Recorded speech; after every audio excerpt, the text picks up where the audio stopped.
그렇습니다.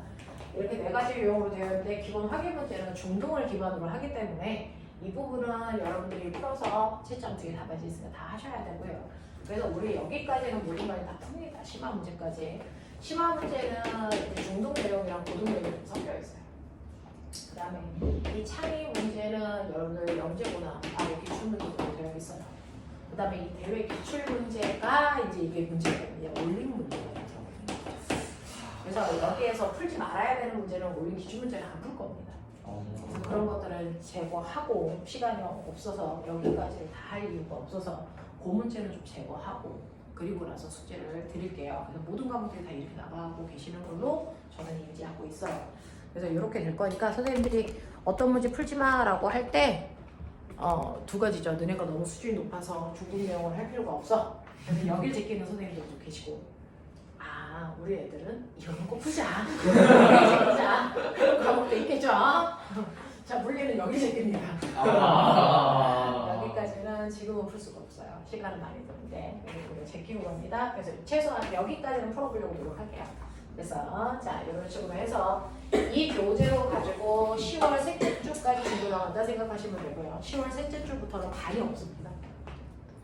반이 없습니다. 그때부터는 그냥 과목 기출문제 계속 풀이 나가고 예상문제 푸는 겁니다.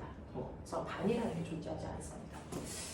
자 이렇게 된다라고 하면 수업은 이제 그렇게 진행된다. 자 그러면서 우리 물리 첫 번째는요 힘 파트입니다.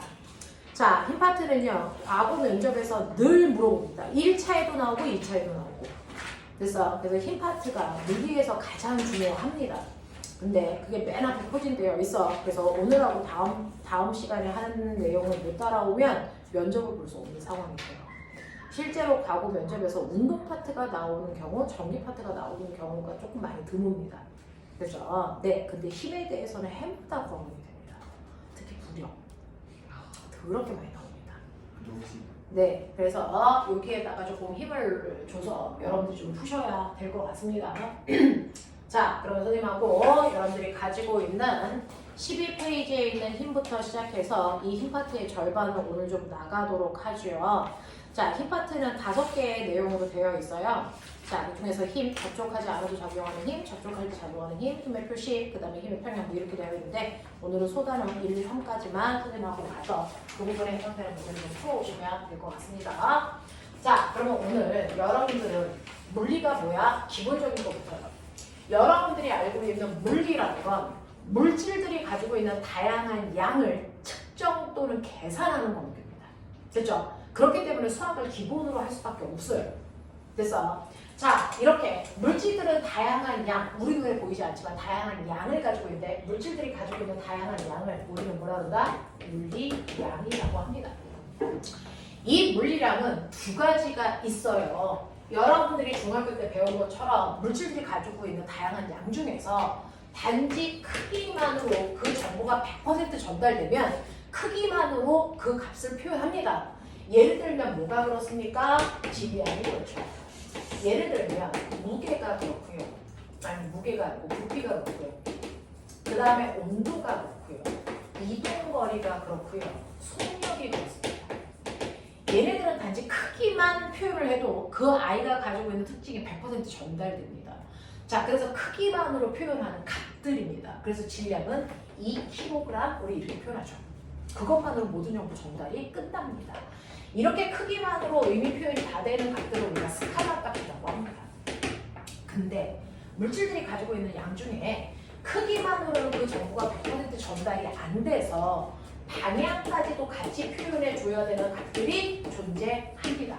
됐죠? 대표적으로 중학교 때 배운 딱 하나의 값이 이 형태를 띱니다. 누굴까요? 뭡니까? 힘입니다. 중학교 때 배웠던 값 중에서 크기만으로 정보가 완벽하게 전달되지 않아서 방향까지도 표현해야 되는 유일한 값들 중에 여러분들이 배운 중학교에서 배운 유일한 값이 바로 힘이라는 아이입니다. 근데 고등학교에는 얘네들을 주로 배웁니다. 방향까지도 표현해야 되는 값들. 그게 바로 우리가 배운 뭐가 있습니까? 경기, 속도, 가속도, 운동량 이따위 것들이 바로 방향까지 표현해줘야 완벽한 값을 표현한 거죠. 그래서 이런 것들을 우리가 뭐라 그럽니까? 벡터라고 합니다. 됐죠? 자, 자, 그러면 중학교 내용의 심화라는 건 크기만이 아닌 방향까지도 값을 가지고 있는 벡터를 얼마나 잘 다룰 수 있느냐. 이제 이 개념이거든요. 그래서 주구장창 여기를 하고 있는 중이야. 그러려면 여기는 완벽하게 되어 있어요. 라는 전제 조건이죠. 그렇겠죠. 됐죠? 자, 그러면 이러한 벡터 값들의 대표적인 것들 중에 우리가 접했던 힘에 대해서 설명하면서 벡터는 이렇게 다루는 거구나 라는 걸 예측해보자 라는 겁니다. 그래서 대표적으로 얘로 힘으로 우리가 벡터 값들을 표현하겠다 라고 하는 겁니다. 자, 그러면 일단은 힘에 대한 정체를 여러분들이 알고 계셔야 되는데 다행히도 중1 때 배웠어. 브레인도 중1 때 배운 건 기억하지 못해. 뭐 이런 거 동시에 가지고 있죠. 자, 그러면 여러분들이 힘에 대해서 힘을 배우는데 과학에서 얘기하는 힘의 정의가 뭐냐? 1차는 다 정의를 묻습니다. 과학은. 그래서 문제를 풀라고 안 합니다. 됐죠? 그래서 송원 선생님이 맨날 정의를 물어보시는 거예요. 자, 힘이 뭡니까? 이제 방향과 모양 힘이라는 건 물체, 블록, 모양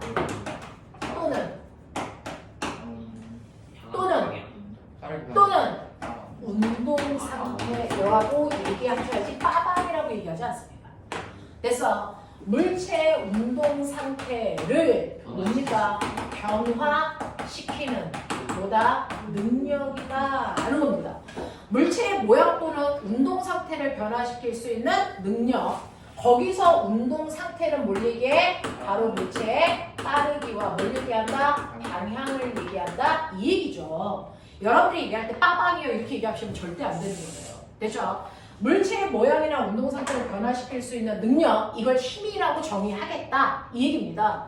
실제로 물질이 가지고 있는 다양한 양들이 있겠죠. 자, 그 중에서 우리 힘이라는 거 과학적으로 인정하는 양입니다. 그렇죠? 힘은 있어, 존재해. 됐어? 하지만 영혼, 귀신 이거는 인정하지 않아. 왜요? 객관적으로 측정이 가능하냐의 유무입니다. 힘은 객관적으로 측정 가능합니다. 그래서 인정하죠. 하지만 귀신은 객관적으로 측정할 수가 없어요. 그래서 과학적으로 인정하지 않습니다. 이 차이야. 알겠어? 자, 그렇다면 힘이라는 건 객관적으로 측정이 가능하네? 네. 그 힘에 의해서 나타나는 현상이 딱 정해져 있기 때문이야. 모양이나 운동 상태를 변화시켜. 그럼 내가 거꾸로 물어볼게요. 모양이나 운동 상태를 변화시킬 수 있는 또 다른 원인이 있을까? 지우야. 모양이나 운동 상태가 힘 말고 다른 거에 의해서 변화될 수 있니? 답. 말해봐. 이렇게 뭔가가 분명하게 정의되어야 됩니다. 힘은 물체의 모양이나 운동 상태를 변화시킬 수 있는 능력이래. 그럼 거꾸로 얘기해. 물체의 모양이나 운동 상태가 힘 말고 다른 거에 의해서 변할까? 에 대한 답을 해야죠. 변할까 안 변할까? 제가 말씀드리죠. 여러분들 7분이라는 면접 시간에 너네 인생이 결정돼. 1년 동안 한 고생의 결과가 나와. 근데 거기에서 뭘 질문했을 때 대답을 안 하면 빵점입니다. 근데 대답을 했을 때 맞거나 대답을 했을 때 틀리거나 둘 중에 하나겠죠. 그러면 대답을 하면 그 아이의 태도 점수가 들어갑니다. 그래서 네, 하지만 묵묵부답이면 어떤 점수도 얻을 수 없어요. 그러니까 면접관이 물어봤을 때 가만히 있는 게 제일 나쁜 태도야. 알겠습니까? 틀리던 맞던 얘기해라. 그러면 거기에 맞는 고려 점수가 들어간다. 되겠어? 네. 그래서 대답하는 연습을 하십시오. 틀릴까봐 겁나서 대답을 안 했는데 내가 생각한 답이 맞는 경우들도 있죠. 그거 나중에 뒤에 와서 저 이거 알고 있었어요. 해봤자 아무도 점수 주지 않습니다. 얘기하셔야 됩니다. 됐어? 네. 얘기해봐. 모양이나 운동 상태를 변화시킬 수 있는 또 다른 능력이 있을까? 이게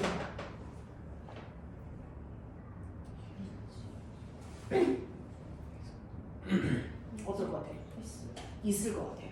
이게 문제 풀 때 지우가 가지고 있는 그래서 생각입니다. 그래서 물체의 모양이나 운동 상태를 변화시키는 원인이 뭡니까? 라고 얘기하면 그 물체의 모양이나 운동 상태를 변화시킬 수 있는 유일한 능력이 힘이에요. 거꾸로 얘기할게요. 물체의 모양이나 운동 상태가 갑자기 변했습니다. 그래서 그렇게 힘 받았던 얘기입니다. 힘 말고 다른 원인이 물체의 모양이나 운동 상태를 변화시킬 수 없습니다. 그래서 선생님 얼음이 녹아서 물들잖아요. 그건 열에 의해 상태 변화하는 거지 모양만 바뀐 게 아닙니다. 모양만 바뀌었다는 건 상태는 유지돼야죠. 무슨 말인지 알겠습니까? 알겠습니까? 네. 그래서 너네들이 가지고 있는 그 작은 5개념들이 5답을 만들어내는 거야. 그러니까 정확하게 가야 되는 거야. 됐어? 근데 네가 뭔 어떤 5개념을 가지고 있는지 나한테 전달해 줘야지. 그게 맞는 거야 틀린 거야가 피드백이 돼야지. 알겠어? 자꾸 얘기하십시오. 부끄러운 거 아니에요? 어차피 이 새끼들 다 몰라요. 됐어요? 어차피 다 똑같아. 다 똑같아. 그러니까 나만 모르는 거 아니야? 라는 착각 때문에 견디지 못하거든요, 아이들이. 여기 보시면 점점 처음에 비해서 있었던 친구들 중에 없어지는 친구들이 있습니다. 나만 모르는 것 같아. 그래서 지금 이 상황을 피하고 싶은 거거든요. 근데 너만 모르지 않아. 다 몰라. 그리고 지금 여기서 피한다고 해서 네가 고등학교에 가면 이 문제 안 만나? 그대로 만나. 지금 피하는 건 의미 없어요. 알겠어? 네, 견디십시오. 자, 물체의 모양 또는 운동 상태를 변화시킬 수 있는 유일한 능력, 그게 힘입니다. 힘. 그러니까 모양이나 운동 상태가 변했다? 그럼 물리하는 사람 뭐야? 아, 이 새끼 힘 받았네? 이렇게 들어가 줘야 되는 거야. 알겠습니까? 네, 그 얘기죠. 그래서 물체의 모양이나 운동 상태를 변화시킬 수 있는 능력, 그걸 우리가 힘이라고 해요. 그러면 힘을 받았다는 얘기는 둘 중에 하나라도 적어도 뭐 했어야 된다? 변했어야 된다는 얘기야. 됐어? 선생님 결국은 여기다 벽에다 힘줬어요. 얘 안 변했잖아요. 그러면 과학에서는 얘는 내가 힘을 안 줬다라고 얘기해요. 알겠어? 안 변하면 안 줬다라고 하는 겁니다. 되겠습니까? 네. 자, 그래서 실제로 과학에서 어떤 물체한테 힘을 줬다라고 한다면 반드시 그 힘에 의해서 뭔가의 변화가 있기 때문에 그렇게 판단한 거다. 그러면 그 중에서 내가 힘을 줬어요. 힘을 줬는데 선생님 모양만 바뀌었어요. 멋진 말. 모양이 바뀐 걸 우리가 뭐 됐다 그럽니까? 변했어요. 형태가 변형됐어요. 이렇게 얘기한 거야. 알겠어? 모양이 바뀐 걸 변형됐어요. 근데 선생님 운동 상태는 안 바뀌었거든요. 모양만 바뀌었거든요. 힘 받은 겁니까? 여기 뭐라고 써 있어요? 또는 둘 중에 하나라도 바뀌어도 된다는 얘기죠. 알겠습니까? 네. 그러니 모양만 바뀌었어요. 그래도 힘 받은 거예요. 모양이 조금 받아서 조금 변했어? 조금 힘 줬겠지. 많이 바뀌었어? 아까보다는 힘을 많이 줬겠지. 라고 판단해야죠. 알겠습니까? 네. 그러면 이렇게 힘을 받아서 변형되는 물체들이 있고 그 변형되는 정도에 따라 힘의 크기를 측정할 수 있다라는 얘기거든요. 그걸 이용해서 만든 도구가 있겠죠. 뭡니까? 병신들. 용수철로 맨날 쓰고 있잖아요, 새끼가. 알겠어? 용수철로는 힘을 주는 만큼 늘어나죠. 그게 변형된 거예요. 됐어? 그 변형된 크기가 힘의 크기를 예측할 수 있게 돼서 용수철저울이 힘의 크기를 측정할 수 있는 이유가 바로 변형된 정도를 이용한 거다라는 얘기입니다. 그러니까 우리가 다 알고 있는 것처럼 보이지만 사실 아니라는 얘기야. 됐어? 자, 이렇게 힘을 받으면 물체의 모양은 변하고요. 그 변형된 정도를 이용하면 역으로 힘의 크기를 측정할 수 있는데 그걸 이용한 대표적인 저울이 용수철 저울입니다. 그래서 용수철에 너네 맨날 써줬어. 내가 뭐라고? 변형된 길이, 늘어난 길이. 맞아. 이 길이가 곧 뭐다? 힘의 크기가 돼서 힘의 크기를 측정할 때 변형된 길이를 이용했지 않니? 알겠어? 그러면 용수철 저울의 변형된 정도를 가지고 힘의 크기를 측정할 수 있는데 거꾸로 생각하면 힘 받으면 변형된 또 다른 물질들도 있지. 뭐냐? 뭐이냐? 대표적으로 고무줄이 그럴 거고요. 두부도 찌그러질 거잖아요. 네. 이렇게 변형이 돼요. 근데 그런 두부나 고무줄을 가지고 힘의 크기를 측정한다 이런 얘기 들어본 적 있어? 아니요. 없죠. 왜 그럴까요? 탄성력이 없죠. 탄성력이 없어서요? 병신이에요. 자, 실제로요. 용수철에 변형된 길이와 힘의 크기가 얘는 정확하게 어떻습니까? 비례해요. 용수철이 늘어나서 그냥 철사가 되기 전까지는 됐어. 용수철에 작용한 힘의 크기와 변형된 길이 사이에 정확한 비례관계를 가지고 있어. 그러니 A라는 용수철이 만약에 10N의 힘을 받았는데 10cm 늘어난다. 그럼 당연히 20N의 힘을 주면 몇 cm 늘어나니? 20cm 늘어나. 근데 이 용수철에 40cm 늘어나는 어떤 물체를 매달았어. 그 물체의 무게가 얼마라는 거야? 40N이라는 게 역으로 되잖아. 그러니 힘의 크기를 측정하지. 됐어? 이렇게 용수철 저울을 가지고요. 힘의 크기를 측정할 수 있는 이유는요. 변형된 길이와 힘의 크기가 비례하기 때문에 가능한 거야. 그럼 고무줄은 어떤데? 고무줄은 어떤데? 고무줄은요. 처음에는 작용하는 힘의 크기에 따라서 늘어나는 길이가 일정한 값처럼 늘어나다가 어느 순간이 되면 더 이상 늘어나지 않습니다. 늘어나는 정도가 힘의 크기에 비례하지 않아. 그러니까 고무줄을 가지고는 힘의 크기를 측정할 수가 없다. 무슨 말인지 알아? 그래서 고무줄 저울을 만들 수 없습니다. 용수철 저울을 만드는 겁니다. 되겠어? 네. 자, 그러면 이런 식으로 내가 어떤 A라는 용수철이 있다고 치자. 뒤에 가면 탄성력을 배워야 되는데 지금 여기서 끌어다가 다 설명하는 겁니다. 자, 용수철이 있어요. 이런 용수철이 있는데 용수철에다가 내가 어떤 물질을 매달 건데요. 변형되기 전에 원래 용철의 길이가 N0예요. 거기다가 어떤 물질을 매다니까 용철이 늘어났겠죠. 늘어나서 원래 길이보다 길어졌다고 치자. 그래서 이 물체를 매다니까 얘의 전체 길이가 L 됐어요. 그러면서 늘어난 길이는 X예요. 알겠습니까? 이렇게 할 거야. 이 물체의 질량은 M입니다. 자, 그러면 내가 여기다가 늘어나기 전에 물체를 놨다가 손을 서서히 치우죠. 그러다 보면 어느 순간이 되면 더 이상 용철이 늘어나지 않고 멈추는 순간을 그린 겁니다. 맞아요? 자, 물체가 멈췄다? 멋진 말을 못했다? 정지됐다.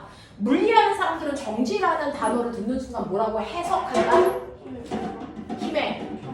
네, 바로 이 물체가 이 순간, 이 지점에서 받는 힘의 합력이 얼마다? 0이다라고 해석하셔야 된다. 이겁니다. 됐죠? 그러면 도대체 얘가 받는 힘이 뭔데요?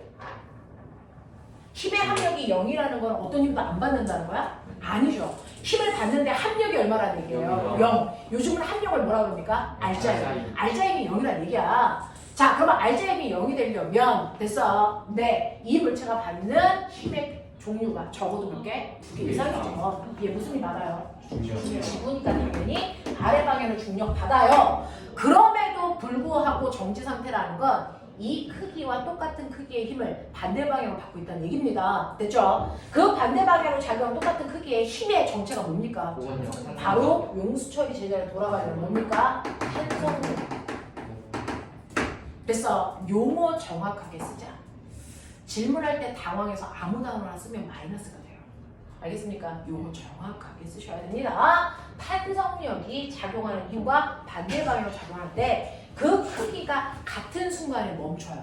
그러면 이 중간은 같다니? 안 같으니까 내려가겠죠. 그러면 이 순간 누가 더 컸어요? 여기는 중력이 더 컸으니까 내려가겠죠. 알겠습니까? 네. 그래서 두 개의 크기가 같아지는 그 순간에 멈췄습니다. 이게 힘의 합력이 0인 순간이야. 알겠어? 네. 그래서 얘가 X만큼 늘어났어. 그래서 보니까 얘는 1kg짜리야. 중력 얼마였겠니? 10N. 그럼 탄성력이 얼마일 때 멈춰? 10N일 때 멈췄는데 이 용수철이 10cm 늘어난 거야. 이런 느낌이야. 무슨 말인지 알겠습니까? 네. 자, 이렇게 되는 순간에 멈추더라는 거죠. 자, 근데 이건 A라는 용수철인데요. 그 옆에 B라고 하는 또 다른 용수철에도 1kg 10N짜리를 매달아 볼 건데 두 번째 B라는 용수철은 훨씬 더 두껍습니다. 두껍고 단단합니다. 됐어. 여기다가 1kg짜리 10N인 물체를 매달았더니 얘가 늘어났는데 늘어난 길이는 겨우 5cm밖에 안 돼요. 라는 용수철도 존재합니다. 그러니 똑같은 물체를 매달았을 때 모든 용수철이 변형된 길이가 같지 않아. 근데 어떻게 힘의 크기를 측정해? 그건 용수철이 얼마나 단단한지를 우리가 다 알고 있는 거죠. 용수철마다 단단한 정도에 따라 늘어나는 비율이 다릅니다. 됐죠? 그러면 그 용수철의 단단한 정도를 우리가 표현해 줘야죠. 그 용수철의 단단한 정도를 표현하는 걸 우리가 K라고 쓰고 뭐라고 했으니? 용수철 네, 상수 또는 뭐라고 했습니까? 탄성 계수라고 하는 용수철마다의 특성을 표현하는 상수값이 있었죠. 이 용수철 상수는 어떻게 만든 거니? 각각의 용수철을 죽여버릴 거예요, 자기가. 각각의 용수철을 1m 잡아당기는데 필요한 힘의 크기로 표현한 거였지. 맞습니까? 네. 자, 그랬을 때 A라는 용수철은요, 여러분들이 보시는 것처럼 A라는 용수철은 지금 16N의 힘을 받았더니 얼마 늘어난 거예요? 10cm 늘어난 거죠. 그러면 이 아이가 1m 늘어난다. 1m 다시 말해서 100cm입니다. 이거 늘어나기 위해서 얼마만큼의 힘이 필요하니? 라고 하면 아까 말했죠. 작용한 힘과 변형된 길이는 비례관계가 있으니 지금보다 몇 배 많이 늘어나야 돼? 10배 더 크게 늘어나야 되니까 작용한 힘도 몇 배? 네, 10배 줘야 되니까 몇 뉴턴? 100뉴턴이어야 되니까 이 A라는 용수철의 용수철 상수는 100이라고 쓰시면 돼요. 이해돼? 자, 그러면 B라고 하는 용수철의 용수철 상수는요. A보다 클까 작을까? 저요. 자, 여기에서 이제 생각이 나뉘죠. 용수철 상수는 잘 안 늘어날수록 뭐 해야 된다? 느껴보죠. 자, B 좀 보세요. B는요.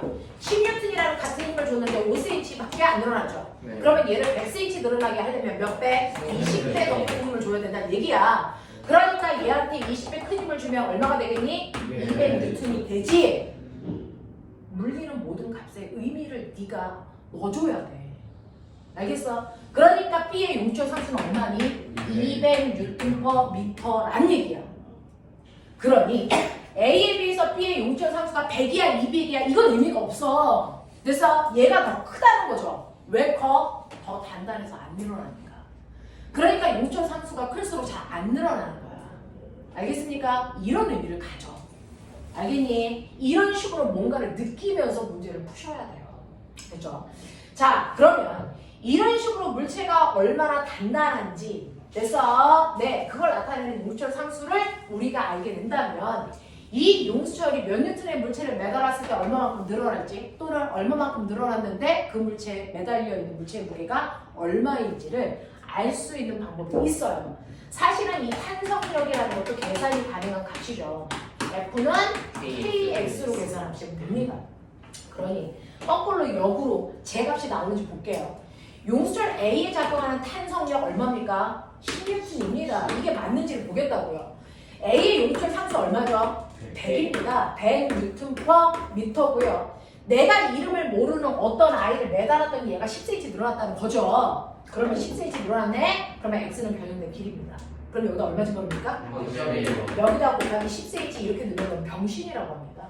왜? 단위가 달라. 되겠습니까? 이거 얼마로 넣습니까? 0.1로 넣죠. 물리는 숫자는 숫자끼리 계산, 단위는 단위끼리 계산해야 되거든요. 됐어? 그래서 이거 계산하시면 얼마 나옵니까? 숫자는 10이고요. 뉴턴 그대로 놓고요. 뉴턴 약분해서 없어져요. 그래서 10뉴턴이라는 힘이 나온다고. 알겠어? 이렇게 돼요. 그래서 내가 매달은 물체가 10뉴턴이구나 라고 하는 걸 알 수도 있다고요. 맞습니까? 그래서 이제 옛날에는 여러분들이 그래서 힘을 주면 늘어난 길이가 얼마야 라는 걸 계산하는 건 중학교, 초등학교 과정이라면 거꾸로 용수철 상수가 늘어난 길이를 주고 탄성력을 구할 수 있어야 된다는 얘기예요. 무슨 말인지 알겠어? 이런 개념이 돼야 된다. 그래서 용수철을 가지고 힘의 크기를 왜 잴 수 있는지 이건 과거 기출 문제였어요. 왜 고무줄은 안 되고 용수철은 돼? 알겠습니까? 네. 자, 그리고 탄성계수라고 하는 거에 용도가 뭐였는지 정체가 뭐였는지 그거 가지고 힘의 크기를 어떻게 측정하는지 그래서 탄성력이라고 하는 힘은 용수철 상수에다 변형된 길이 한 거야. 그래서 이렇게 계산할 수 있는 값입니다. 자, 그러면 이런 식으로 해서 내가 탄성력과 변형된 길이 사이의 관계 그래프를 그렸어. 자, 그럼 내가 말씀드렸죠. 물리는요, 그래프 해석이다. 모든 그래프는 기울기와 면적에 의미가 있다면 그 의미가 뭔지 분석해야 된다. 자, 그렇다면 이 그래프의 기울기는 뭘까? 모든 그래프의 기울기는 수학 시간에 구하는 방법 보여드렸어요. X축분의 Y축 값이라고. X축은 늘어난 길이 X고요. Y축은 탄성력 KX라고요. 그럼 이 약분에서 날아가죠. 그러니까 기울기가 뭡니까? 탄성력. 알겠어? 그래서 탄성력과 변형된 길이 사이의 관계에서 그래프의 기울기는 탄성 계수값을 나타낸다. 라는 얘기입니다. 되겠냐? 네. 이게 됩니다. 면적은 뭐야? 쪽은 탄성력 힘 탄성력은 Y축에 있죠. 아 탄성력이라는 건 Y축에 있고요. 그래서 X축은 변형된 길입니다. 그래서 근데 면적은 어떻게 구하라고 했냐면 기울기는 X축분의 Y축이라면 면적은 가로 곱하기 세로인 거죠. 네. 오케이. 왜 매번 안 될까요? 자, X축은 변형된 길이 그러니까 물체를 매달았을 때 이동한 거리입니다. 그렇죠? 거기에다가 Y축은 뭡니까? 힘이죠. 중학교 내용이죠. 이거 뭡니까? 1. 됐어? 힘을 줘서 물체를 이동시키는 거리를 구하는 거 1이잖아요.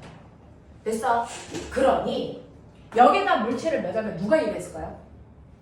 누가 일했습니까? 중력이라는 힘.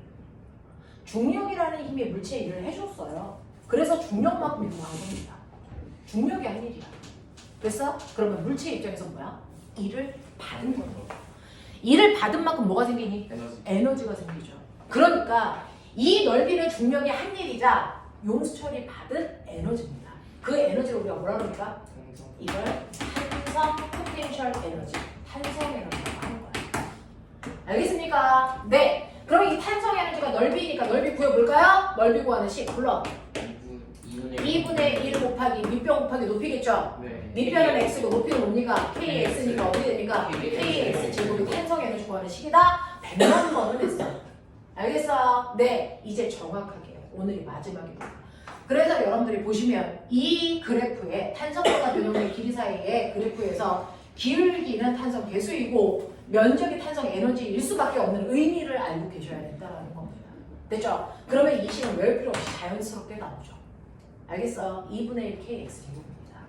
되겠냐? 네. 그러면 이런 식으로 해서 내가 탄성력, 탄성 에너지, 자, 탄성이 뭔지도 알게 됐다라는 얘기죠. 자, 이 자체가 바로 힘에 의한 관계에서 나온 거예요. 힘을 받으면 물체가 변형되고 그 변형되는 성질을 이용해서 용수철 저울을 만들었는데 용수철 저울에 탄성력이라는 걸 이용한 거다. 그럼 보면 탄성의 의미는 뭐냐? 탄성이 뭡니까? 원래 상태를 되돌아가는. 그렇죠. 탄성이라는 건 제자리로 돌아가려는 성질입니다. 됐어? 이 성질의 크기를 탄성력이라고 하는 거고요. 되겠냐? 자, 이 탄성력이라고 하는 여러분들이 그래서 이 탄성력이라고 하는 F값을 우리는 KX로 구하는 겁니다. 됐어? 그러면서 기억하세요. 이 탄성력에 대해서 설명한 사람은 후기라서 후기 법칙이라고 합니다. 이게 후기 법칙이야. 근데 탄성력은 변형된 길이와 무슨 방향으로 적용합니까? 반대 방향으로 적용해서 마이너스 KX 이렇게 쓴단 말이죠. 그래서 수학 물리에서 마이너스는 작다의 의미가 아니에요. 방향의 의미죠. 그러니까 변형된 방향과 반대 방향으로 작용하는 힘이야 라고 하는 거야. 그러니까 잡아당기면 안으로 들어가려는 거, 압축하면 밀고 나가려는 방향으로. 됐어. 그래서 마이너스 굳이 안 넣고 해도 돼요. 됐어. 이게 후계 법칙이라는 거죠. 자, 이때 탄성 포텐셜 에너지 어떻게 요구한다고요? 2분의 1 네, 탄성 포텐셜 에너지는 2분의 1 kx제곱으로 구한다. 이런 얘기야. 알겠어? 네, 이런 것들을 여러분들이 머릿속에 집어넣으시면 된다라는 건데 그러면 우리는 그래도 과거를 입지를 해야 되는 사람이니까 여기에서요, 느껴봐. 그러면 이렇게 용수철이 있다? 용수철이 있으니까 저기 병신 새끼 물두까지 한 새끼가 신기할 게 뭐가 있어? 이 새끼가 다 아는 얘기해야 될 거 아니야? 뭐 이미 다 배운 건데 모르는 게 병신이지 뭐 이런 거 해야 되는 거 아니야? 이 새끼 열심히 필기하고 지랄이야 저거. 이게 참을 수 없어요. 아 필기하고 싶은 욕구를 참을 수 없어. 자, 봐 여기에 내가 있다. 여기에다가 내가 10N의 물체를 매달았다고 쳐봐. 그랬더니 내가 이제 10cm 들었다고 쳐. 이런 용수철이야. 근데 내가 이 용수철을 절반으로 잘라. 그래 놓고 절반밖에 없는 이 용수철에다가 10N의 물체를 매달아. 몇 cm 들어갈까? 똑같이 10N 똑같이 매단 거야. 됐어? 그러면 얘가 늘어나는 길이는 10cm일까, 20cm일까, 5cm일까 아니면 다른 걸까? 10cm, 10cm. 그대로 10cm. 맞습니까? 네. 맞죠? 병신. 5cm. 됐어? 왜일까? 탄성에서 병신아! 왜냐면요. 10cm가 용수철에 늘어나잖아요. 그 늘어나는 과정을 여러분들이 상상해보세요. 용수철에 물체를 매달았을 때 10cm 늘어날 때요. 얘네들 용수철 스프링마다, 용수철마다 이 늘어나는 정도가 다 일률적으로 같은 비율만큼 늘어납니다. 얘가.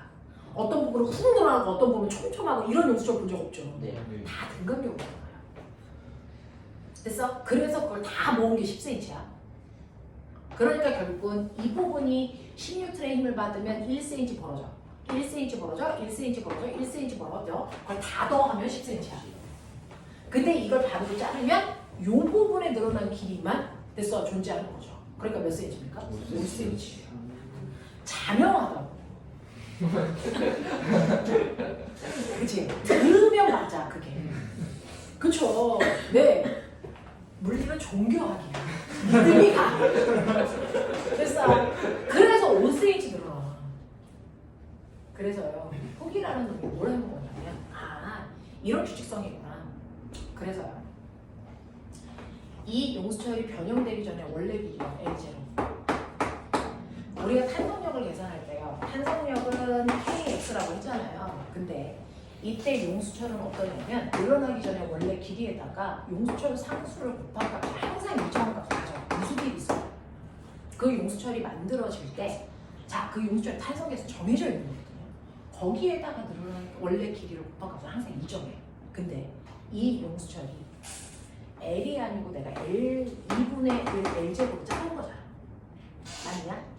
이 길이를 2분의 1 L제곱으로 잘랐음에도 불구하고 그 용수철이기 때문에 곱한 값은 항상 일정이 된다. 그러면 용수철 상수가 어떻게 되는 거야? 그러니 지금은 이 I의 용수철 상수가 100Nm/m인데 늘어난 길이가 얼마라서 0.1m라서 됐어? 여기에 매단 물체가 얼마야? 10N이야. 이거 된 거야. 근데 내가 길이를 반으로 잘라버리면 이 I의 용수철 상수는 K가 아니고 얼마로 바뀌어? 2K로 바뀌어. 그러면 용수철 상수가 얼마가 돼? 200N이거든요. 그러면은 얘 변형된 길이가 0.05여야 똑같이 10N이 돼요. 계산해 보세요. 맞죠? 이렇게 돼요. 이해돼? 이게 용수철이야. 그러니까 우리는 그냥 초등학교 때는 매달았는데 늘어났다 신기하다 뭐 이런 거야. 그래서 근데 과거나 영재고는 그러면 얘네들 변형시켰을 때는 어떻게 달라져? 이런 것들을 좀 생각해야 되거든요. 그래서 항상 용수철의 원래 길이에 용수철 상수로 곱한 값은 일정하다. 그러니까 여기서 길이를 변화시킬 때요. 그 길이 변화에 따라 용수철 상수 값이 달라진다는 걸 인정하셔야 돼요. 이해돼? 그걸 꼬매가 생각해봐. 이 용수철을 반으로 자르지 말고요. 같은 용수철을 두 개를 붙였다고 치자. 됐어? LG로이랑 이걸 두 개로 붙여놓고 여기다 10N을 매달았다고 치자. 됐어? 용수철 상수가 같은 아이 두 개를 붙인 거야. 그럼 늘어난 길이는 얼마야? 얼마야? 20cm야. 간격들이 벌어지는 정도가. 됐어? 그러니까 A도 10N의 힘을 받아 10cm 늘어날 거고 B 용수철도 10cm 늘어나서 10cm 늘어날 거니까 전체가 20cm야. 됐어? 네, 이렇게 될 거고 또 봐요. 같은 용수철일 때 길이가 2배 길어졌죠. 이 L제로가 2배 길어진 거야. 그러면 용수철 상수는 절반으로 줄어야죠. 이해가 되니? 그러니까 더 잘 늘어나는 거야. 용수철 하나로 바뀌는 거야. 그러니까 이 자체가 2분의 1 K라는 용수철 상수를 갖는 하나의 용수철로 변질된다. 이렇게 보시면 돼. 무슨 말인지 알아? 네, 이런 느낌이야. 그러면 이 용수철을 꼬매나 이렇게 세로가 아니고 가로로 붙이면 어떻게 되냐? 이런 거 막 해보고 싶지. 가로로 붙이면 어떻게 되냐? 5cm. 네, 5cm밖에 안 돼요. 왠 줄 아세요? 길이는 실제로요. 이렇게 매달면 10N의 힘을 A라는 용수철이 온전히 받잖아요. 근데 이렇게 되면 아래쪽으로 10N의 힘을 받으니까 위쪽으로도 10N을 만들어야 되는데 그 10N을 A라는 용수철이 위쪽으로 몇 N? B라는 용수철이 위쪽으로 얼마? 5N. 그러니까 이렇게 놓으면 A라는 용수철이 받는 힘이 10이 아니고 얼마야? 5cm밖에 안 돼. 그러니까 늘어난 길이로 5N밖에 안 되니까 늘어난 길이로 5cm. 납득해. 그래서 똑같은 용수철 상수를 가지고 있는 용수철이라도 그걸 어떻게 배열을 하느냐에 따라 변형되는 길이 달라. 그리고 변형된다는 거의 정의는 등간격으로 바뀐다. 그러니까 자르거나 늘렸을 때 의미. 그죠? 이해하시겠죠? 되겠니? 이런 식이 된단 말이야. 이런 식이 돼. 됐어? 자, 그러니 이거는 이 자체를 이 두 개의 용수철을 하나의 용수철로 바꾸면 늘 기억나지? 저항이 두 개가 있는데 이거 1N이야, 이거 2N이야, 이거 몇 N짜리 하나의 저항과 같아? 3N짜리 하나의 저항이랑 같아? 뭐 이렇게 했던 거 기억나지? 됐어? 자, 그러면 이거 얘 용수철 상수 K야? 얘 K야? 됐어? 그러면 이거는 용수철 상수 얼마짜리 하나랑 똑같은 효과야? 2K짜리 하나랑 효과야. 더 두꺼워지는 거라서. 알겠습니까? 뭐 이런 느낌이야. 알겠어? 네. 자, 이제 여기까지는 계산 안 하셔도 되는데 의미로 해석하시면 돼요. 됐죠? 의미로 해석하시면 됩니다. 네. 그래서 이렇게 용수철을 변형시킬 수 있다. 그래서 우리는 용수철에다 물체를 매달아서 단진동 시킬 때 용수철을 반으로 잘랐을 때 단진동 되는 주기가 얼마야? 막 이런 얘기 해야 되는 사람들이잖아. 그러면 용수철을 반으로 잘랐을 때 변화되는 게 뭔지를 알아야 될 거 아니야. 됐죠? 그럼 자, 그래서 이런 식으로 단지 이거 한 줄로 설명할 수 있는 내용이 엄청나게 많다고. 너네가 사실은 중학교 때요. 과학의 상식은 다 배운 거거든요. 과학의 상식은 다 배운 거예요. 그 배움에도 나중에 네가 귀를 닫았을 뿐이지. 됐어. 그래서 모르는 게 많은 것 뿐이지 사실은 중학교 때 더군다나 중학교 1학년 때 이렇게 많은 거 배웠어. 와 이런 것들. 그때 코로나 때문에 우리가 수업을 스킵했잖아요. 집에서 수업 안 들어도 그쵸. 학교에서 틀어놓고 전부 안 들어도 이렇게 하느냐고. 그죠? 네. 못 들었던 그 부분이 사실은 면접에서 되게 중요하다. 중요하다. 물리는 겁니다. 그래서 다른 과목에 비해 물리는 중학교 1학년 때 힘 파트를 배우게 되면 되게 중요합니다. 됐죠? 자, 그래서 힘이라는 건 물체의 모양이나 운동 상태를 변화시킬 수 있는 유일한 능력인데 그 중에서 모양을 변화시키는 걸 변형시킨다고 그러고 그 변형이라는 그 자체를 이용해서 우리가 힘의 크기를 측정할 수 있는 용수철적으로 만든 거고 용수철이 가지고 있는 힘의 성질은 탄성이라는 성질이다. 알겠습니까? 네, 이런 것들이에요. 자, 그러면 이렇게 힘을 줬을 때 모양만 바뀌는 경우도 있지만, 그죠? 힘을 줬을 때 뭐가 바뀌는 경우도 존재합니까? 라고 하면 힘을 주면 운동 상태만 바뀌는 경우도 있죠. 그래서 내가 얘한테 힘을 주면 얘는 그냥 이동만 하잖아요. 모양은 안 바뀌잖아요. 그쵸? 이런 경우도 있습니다. 그래서 힘을 줬을 때 빠르기와 방향만 바뀌는 경우가 있죠. 그러니까 물체가 더 빨라져. 힘 받았다는 거야. 더 느려져. 힘 받았다는 거야. 방향 바꿔. 힘 바뀌었다. 힘 받았다는 얘기입니다. 됐죠? 네. 근데 힘을 받았을 때 변형과 운동 상태의 변화가 동시에 일어나는 경우도 존재합니다. 그쵸? 어떤 경우가 그럴까요? 원우. 원운동은요. 조건이 있어요. 등속 원운동은 방향만 바뀌어요. 그쵸? 등속이니까. 근데 그냥 빠르게와 방향이 다 바뀌는 원운동은 됐죠? 네, 이 경우에 속하겠죠. 됐죠? 자, 일반적으로 중학교 1학년 때 배운 변형과 운동 상태가 동시에 바뀌는 대표적인 예. 중학교 1학년 교과서에 뭐라고 써 있을까요? 날아오는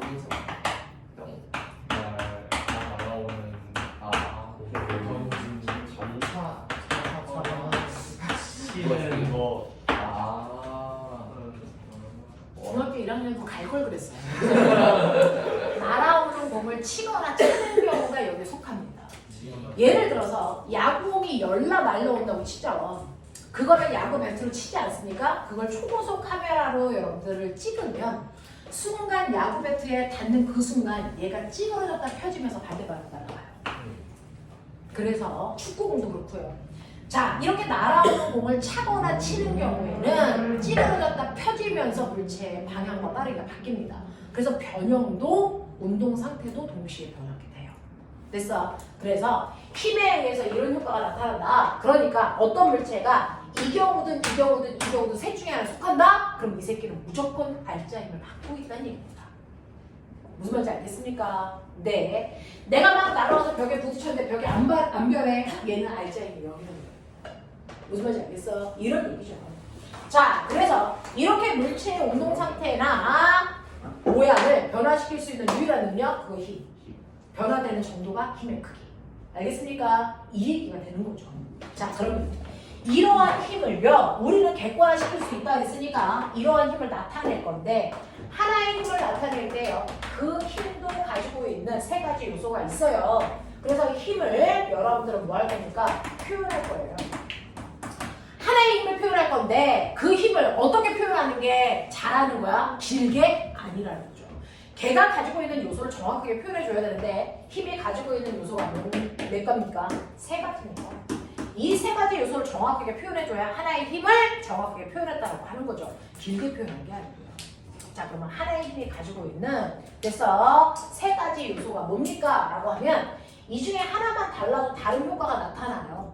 그렇죠? 그 중에서 첫 번째, 힘을 어디다 줬냐가 중요해요. 이렇게 병이 있는데 병의 대가리에다가 힘을 줘요. 그럼 이 새끼 쓰러집니다. 병의 아래쪽에다가 힘을 줘요. 이 새끼 밀려갑니다. 맞죠? 그러니까 힘을 주되 그 힘을 어느 부위에 줬느냐도 중요하겠죠. 그 힘을 준 부위를 우리 뭐라 그럽니까? 힘의 작용점이라고 합니다. 되겠어? 그 힘의 작용점에다 우리는 점을 찍죠. 됐죠? 나 여기다 힘 줬어요. 이 뜻입니다. 됐죠? 자, 그 다음에 두 번째는 그 점에다가 힘을 주되 그 힘을 어느 방향으로 주느냐도 중요하죠. 만약에 오른쪽으로 주면 오른쪽으로 쓰러질 거고 왼쪽으로 주면 왼쪽으로 쓰러지는 다른 효과가 나오니까. 맞죠? 그래서 힘의 방향도 힘의 3요소 중에 하나고요. 세 번째, 뭘 것 같습니까? 힘의 당연하죠. 힘의 크기죠. 우리는 힘을 얘기할 때 보편적인 아니더라. 안 배우면 얘만 중요한적인 얘기해요. 알겠습니까? 네. 자, 그랬을 때 힘의 방향은 화살표의 방향으로 힘의 크기는 화살표의 길이로 표현한다. 습관적으로. 그러니 내가 10N의 힘을 1cm의 화살표로 그렸다면 100N의 힘을 원래 몇 cm의 화살표로 그려야 되니? 10cm의 화살표로 그려야 되는데 시험지는 그 공간에 한계가 있잖아요. 그러니까 비례해서 못 그리고 그냥 10N, 100N 이렇게 써버리는 것 뿐이지 원래는 비례하게 그려야 된다. 그래서 10N의 힘에 비해서 100N의 힘은 10배 긴 화살표로 그려야 된다. 이런 얘기입니다. 되겠어? 자, 그러면서 여러분들이 알아두셔야 되는 거. 그래서 선생님이 맨날 너네들 맨 처음에 만났을 때 됐어? 선생님이 맨날 했던 게 뭐야? 손이 칠판을 10N의 힘을 쳤다라는 표현을 늘 설명하잖니.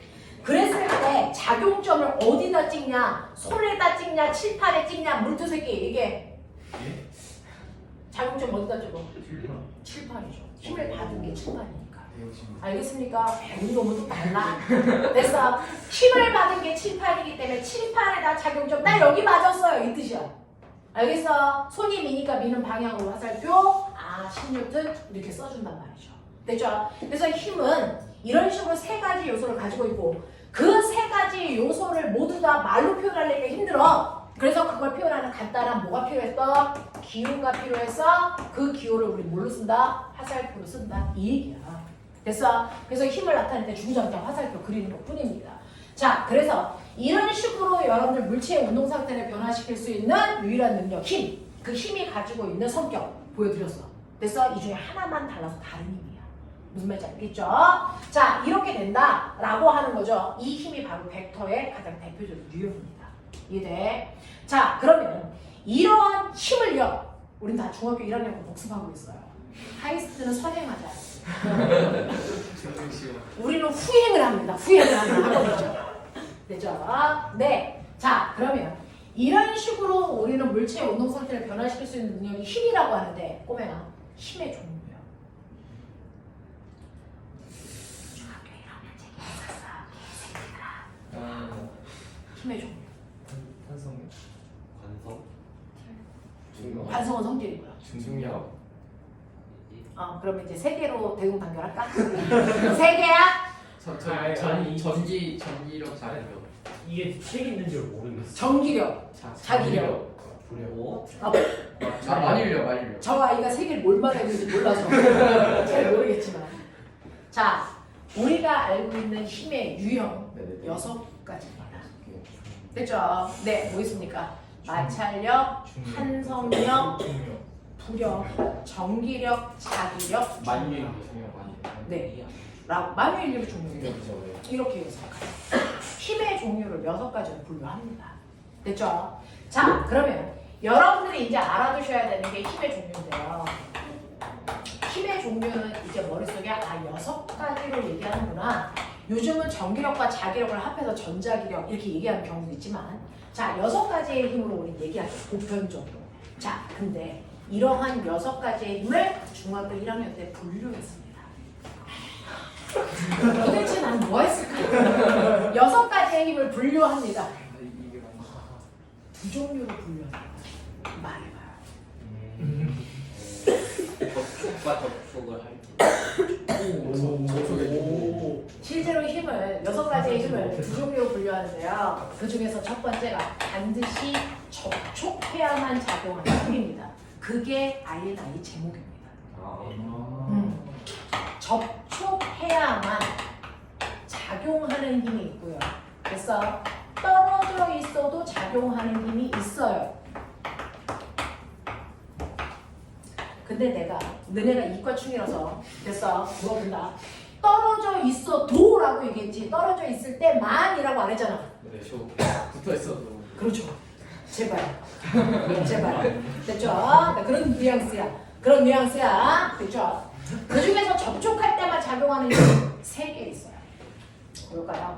마찰력, 소력, 탄성력, 소력. 탄성력, 부력. 이렇게 3가지는 반드시 접촉되어 있는 상황에서만 작용할 수 있는 힘이고요.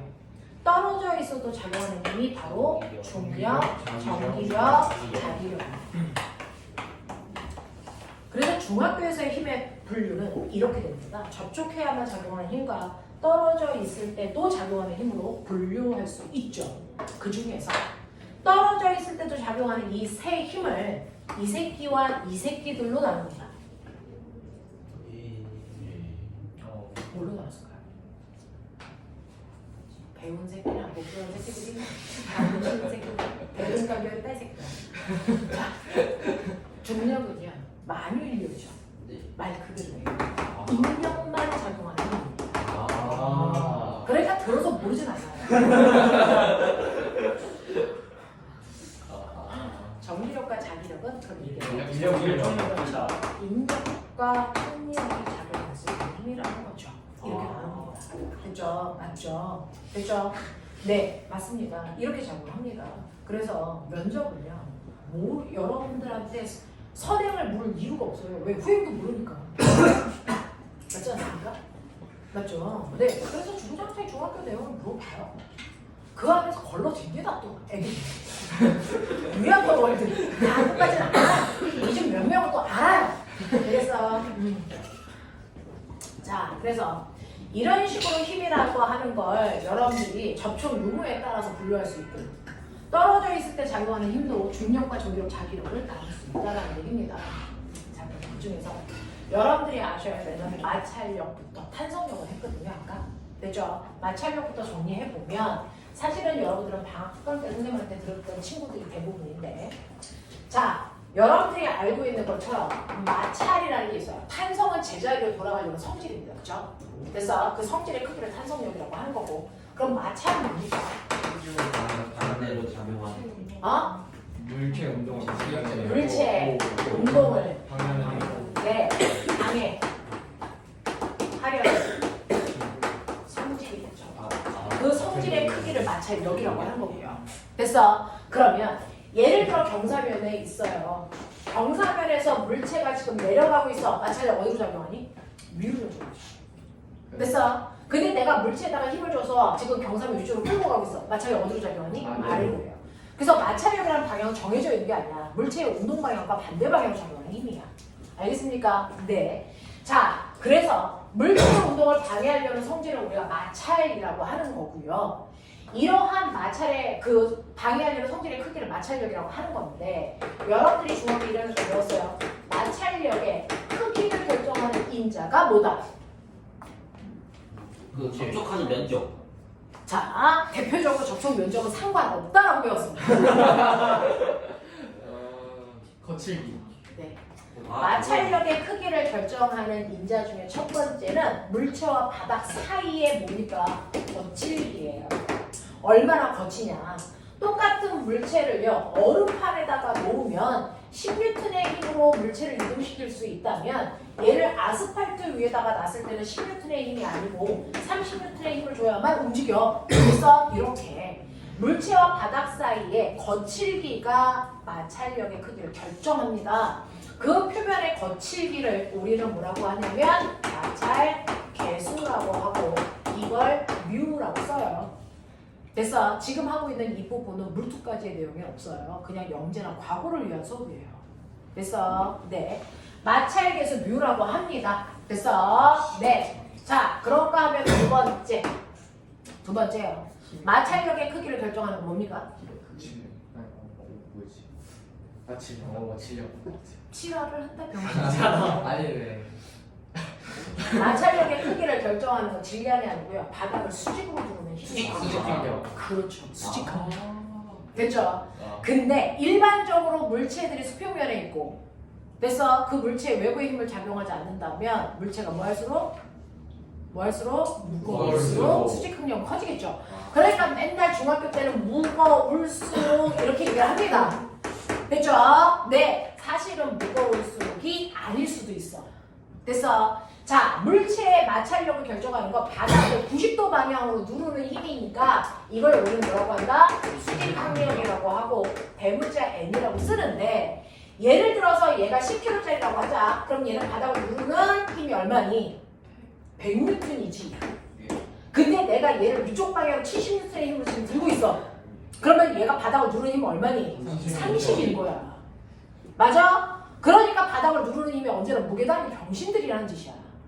알겠어요? 그 물체가 바닥을 90도 방향으로 누르는 힘이야. 또 이 물체가 경사면 위에 있다고 치자. 됐어? 10kg짜리 물체야. 이 물체가 경사면 30도의 경사면 위에 있어. 그러면 이 물체가 놓여있는 바닥면은 여기죠. 이걸 90도로 누르는 힘은 이거죠. 그러면 중력이 아니란 얘기잖아요. 무슨 말인지 알겠어? 중력은 이쪽 방향으로 작용하는 거고 수직항력은 이 방향으로 작용하는 힘이야. 맞아? 그랬을 때 우리가 이거 구할 수 있는 벡터는 할 수 있죠? 그 정도의 사람들을 제가 모아놓은 건데 자, 무게가 얼마입니까? 10kg니까 100N이죠. 근데 살짝이 얼마입니까? 30도면 수직항력 얼마니? 수직항력 얼마니? 이거 얼마라고 했어요? mg 콩룰러 세타로 계산하겠지. mg 콩룰러 세타로 계산하면 되겠지? 그러니 mg가 100이고요. 코사인 30도가 얼마입니까? 2분의 루트 3이죠. 반배정 다시 할게요. 알겠습니까? 이렇게 되는 거. 알겠냐? 자, 이런 식으로 해서요. 여러분들이 보시는 것처럼 보편적으로 얘기하면 수평면 위에 있는 아이들은 보편적으로 무게가 수직항력의 역할을 한다는 거예요. 보편적인 거. 빗면에서 그 빗면을 90도 방향으로 누르는 힘은 mg 콩룰러 세타가 마찰을 만들죠. 되겠죠? 자, 그래서 무거울수록 같은 조건이라면 무거울수록 마찰력이 수직항력이 커지는 거 맞습니다. 하지만 정확하게 맞는 표현은 아니라는 거죠. 됐어? 그리고 마찰의 크기를 결정하는 인자 중에 세 번째, 여러분들 똑같은 얼음판이 있는데요. 추워요? 추우면 꺼달라고 하면 되지.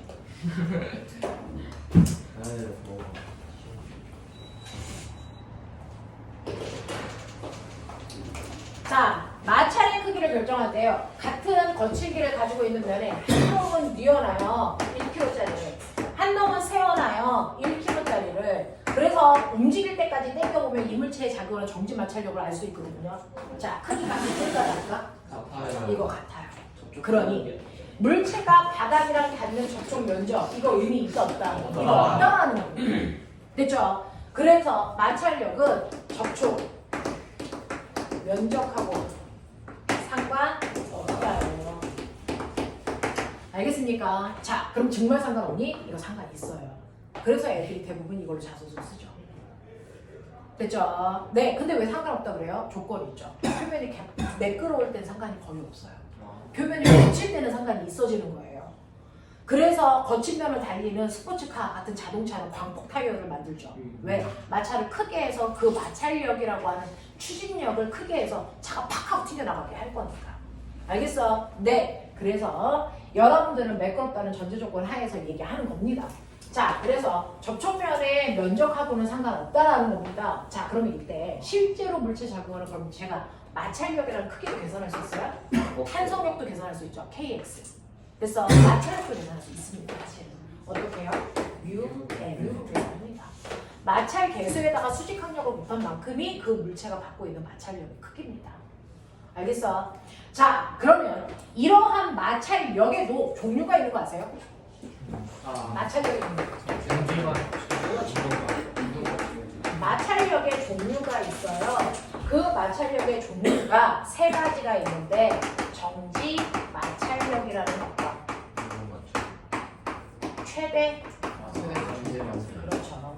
정지 마찰력이라는 것과 뭐가 있냐? 운동 마찰력이라는 것과 이렇게 세 가지가 있어. 됐어. 뉘앙스에서 알고 있는 것처럼 이 두 개의 마찰력은 정지되어 있는 상황에만 성립되는 거야. 얘는 운동하는 상황에서 성립되는 마찰력이야. 이 얘기인데요. 어떤 물체가 있어. 꼬맹아 잘 생각해봐. 여기에 어떤 물체가 있는데 얘가 10kg라고 치자. 내가 10N의 힘으로 당겼는데 이 배색이 안 움직여. 맞아? 마찰력 얼마게? 10이냐 10보다 크냐? 얘 안 움직여. 10보다 크다. 병신이라고 얘기해 우리는. 16분이 없으면 뭐 이게 10보다 크다고 쳐. 그러면 운동 방향 반대 방향으로 마찰력 20 작용해. 얘 어디로 가겠니? 뒤로 가죠. 이 10이랑 방탱 같은 새끼들아. 그러니까 애들이 이렇게 한쪽을 파면 쭉쭉 들어가주는 재미. 그치?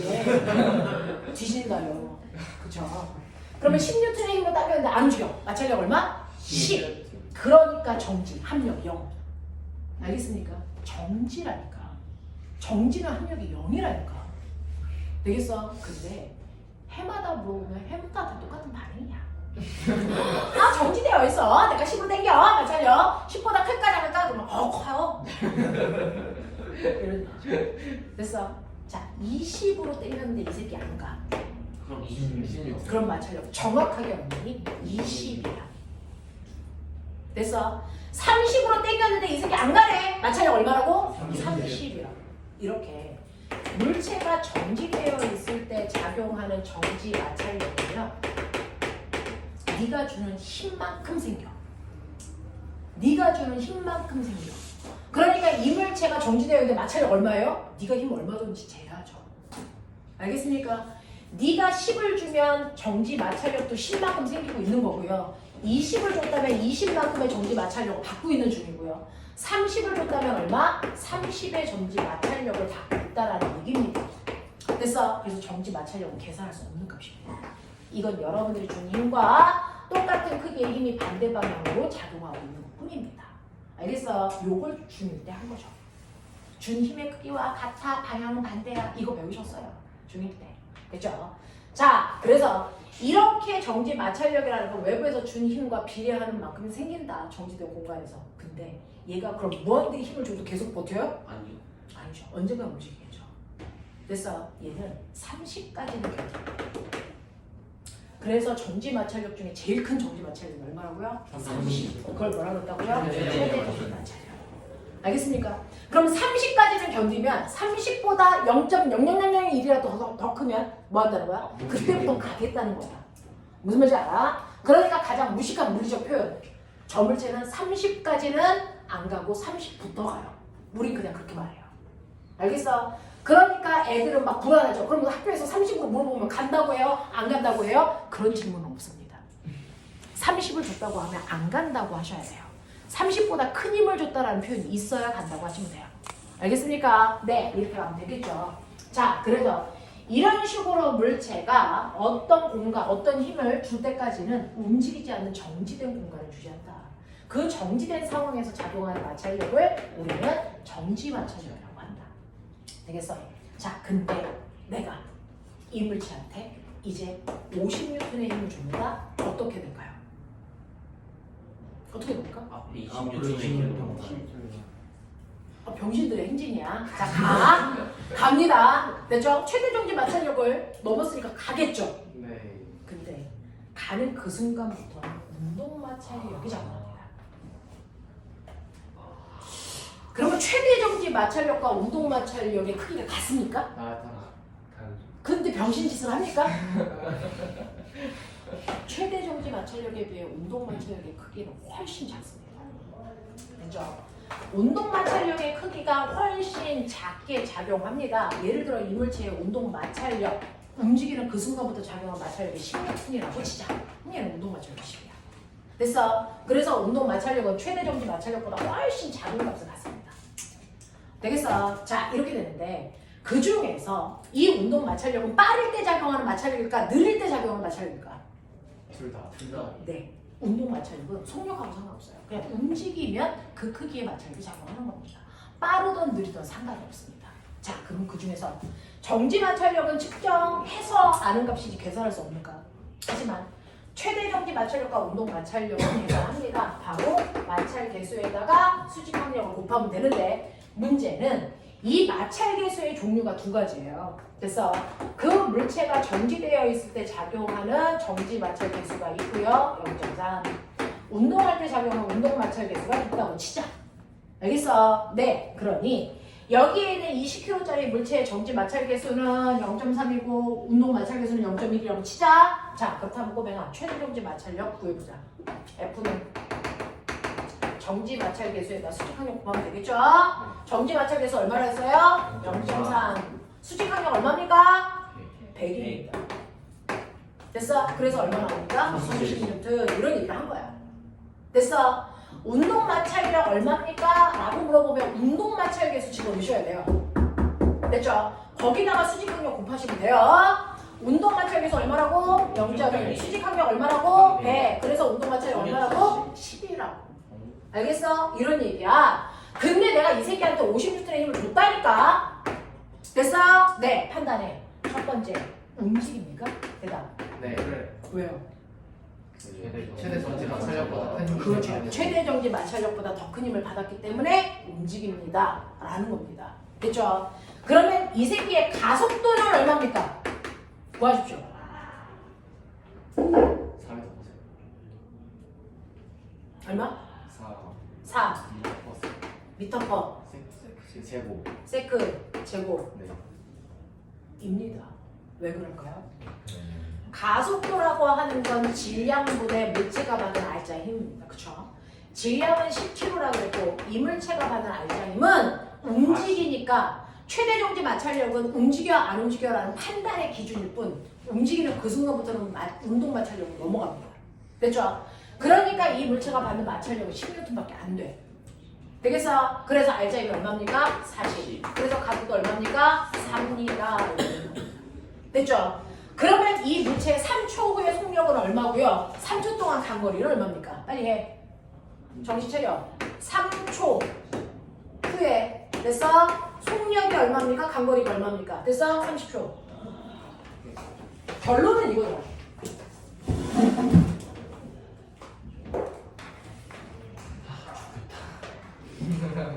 아빠 검사. V제로 나오거든요. V제로 지금 진짜 그냥 VT 그래프 그래서 아니 그냥 S는 V제로 플러스 2분의 X제로 V제로가 이런 거 같아요. 그러면은 간거리는 18m고 속도는 12. 그렇지. 네. 너무 그런걸? S는 V제로 대각이 나오네. V제로. 나저 약간 순간 A4 셀들이 가지고 원래 못 들겠어.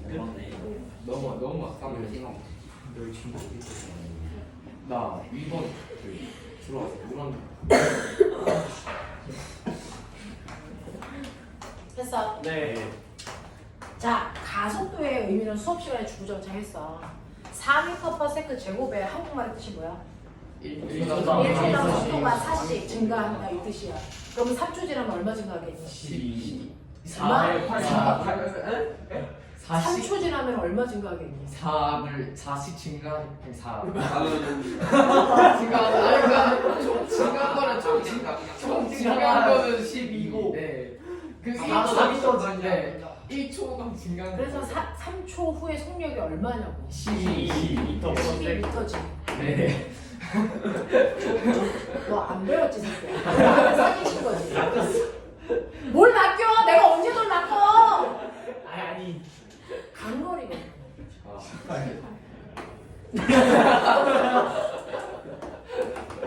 3초 후에 속력이 12가 되는 등가속도입니다. 힘이 일정하게 작용하니까. 그래서 얘가 간거리가 얼마입니까? 18m이에요. 이렇게 가는 거죠. 되겠어? 이게 가능해요. 되겠어? 네. 어떤 물체도요. 다 역학으로 끌고 갈 수 있어요. 힘하고 됐어? 속도하고 관계 다 물어볼 수 있거든요. 그래서 여기까지가 무조건 돼야 돼요. 여기서 이게 바로 마찰력이라는 겁니다. 됐어? 그랬더니 아까 앞에 번에서 지환이가 물어봤어요. 왜 운동 마찰 개수가 정지 마찰 개수보다 무조건 작습니까? 이런 거 얘기해 줘야 돼. 그래서 왜 최대 정지 마찰력보다 운동 마찰력이 무조건 작아요? 라고 하는 거예요. 신기하네. 여러분들이 최대 정지 마찰력보다 운동 마찰력이 작다라는 건 일상생활에서 느낄 수 있어요. 선생님이 늘 말씀드리는 것처럼 아빠 자동차가 이렇게 주차되어 있을 때 앞에 있는 이중 주차되어 있는 자동차가 있으면 이거 민다 그러죠.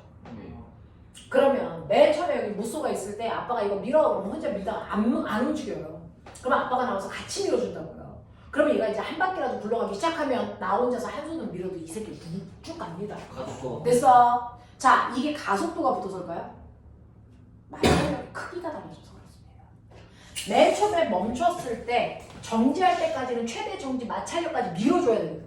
그 힘을 넘어줘야 돼. 근데 그 힘을 넘고 나면 마찰력이 뭐예요? 작아져. 그래서 작은 힘으로도 갈 수 있는 상태가 되는 거야. 됐어? 네. 어쨌든 작아진다는 거 느꼈어. 우리 이스라엘은 느껴져. 왜 작아지냐고. 그걸 장면의 자소서를 쓴 애가 있고 그걸 써서 합격을 했습니다. 실제로 마찰이라는 거를 보면 물체가 누르잖아요. 그러면 압축이 됩니다. 바닥과 물체가. 됐어? 압축이 됩니다. 그래서 이 아이가 뭐가 생겨? 서로 달라붙으려고 하는 인력이 생기는 거예요. 근데 맨 처음에 움직일 때 이 인력을 뜯을 만큼의 힘이 필요한 거죠. 떡 하고 뜯어줘요. 그래서 굴러가는 거예요. 떡 하고 부는 힘이 더 세면 더 안 밀리겠죠. 이 찐득거리는 힘이다 생각하면 돼요. 됐어? 네. 그래서 붙어있다가 얘를 쫙 돌려야니까. 됐어? 네. 힘이 많이 필요한 거고. 그리고 나서 밀고 나면 그 다음 면에 들러붙었을 때 됐어? 누르고 있는 시간이 길지 않았기 때문에 조금밖에 안 붙어. 그래서 쭈쭈쭈 밀고 간다고. 알겠어? 네. 그래서 실제로 물체가요. 바닥에서 이렇게 갈 때는 됐어? 네. 갔다가 멈췄다가 되게 짧은 시간 내에 반복됩니다. 그 멈췄을 때 생기는 접지력이 마찰력이 크게 결정하는 거야. 무슨 말인지 알겠어? 근데 표면이 매끄러우면 그 접지력이 잘 안 생겨. 그게 잘 미끄러져. 근데 거칠거칠하면 됐어? 이게 많이 생긴단 말이야. 무슨 말인지 알겠어? 그것 때문이야. 알겠니? 그래서 처음에는 오랜 시간 동안은 붙어있으니까 인력이 너무 세. 접착력이 세. 잘 안 뜯어져. 근데 그 다음부터 굴러가기 시작하면 접착력이 약해져서 잘 굴러가는 형태가 되는 거야. 알겠니? 이렇게 되거든요. 그래서 운동 마찰력과 최대 정지 마찰력의 차이점. 무슨 말인지 알겠어? 눈 자꾸 야하게 뜰래? 눈 자꾸 야하게 뜰래? 이 새끼 흰자만 보이는 저 섹시한 눈동자 다 죽여버린다. 야, 지우가 너 보다 깜짝 놀라서 아예 울겠다, 야. 너무 섹시해. 분명히 옆자리에 그래라. 안 되겠다, 야. 순간 너무 섹시해서 가슴이 철렁했다, 야. 넘어가는 줄. 자, 그래서 탄성력이 뭔지 알겠죠? 마찰력이 뭔지 알겠죠? 문제는 관건은 부력인데요.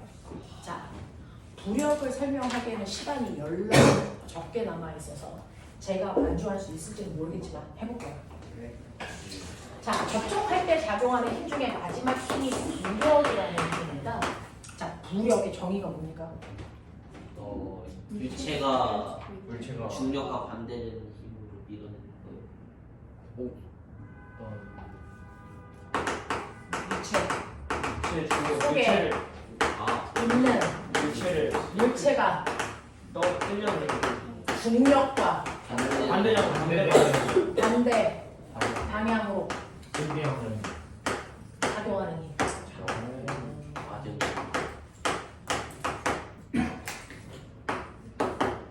유체 속에 있는 물체의 중력과 반대 방향으로 돼서 물체를 밀어내는 힘, 이게 바로 부력입니다.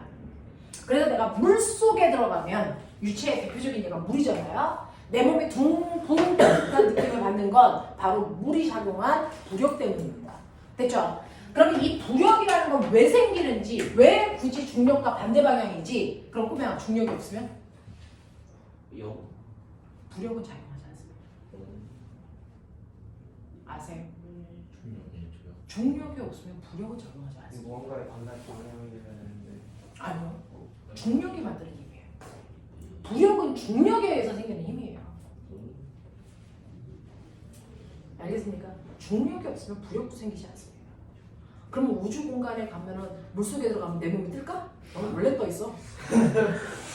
됐어. 네, 이런 거거든요. 중력 때문에 생기는 힘이 부력이에요. 근데 그게 중력과 반대 방향으로 작용한다는 거죠. 신기해요.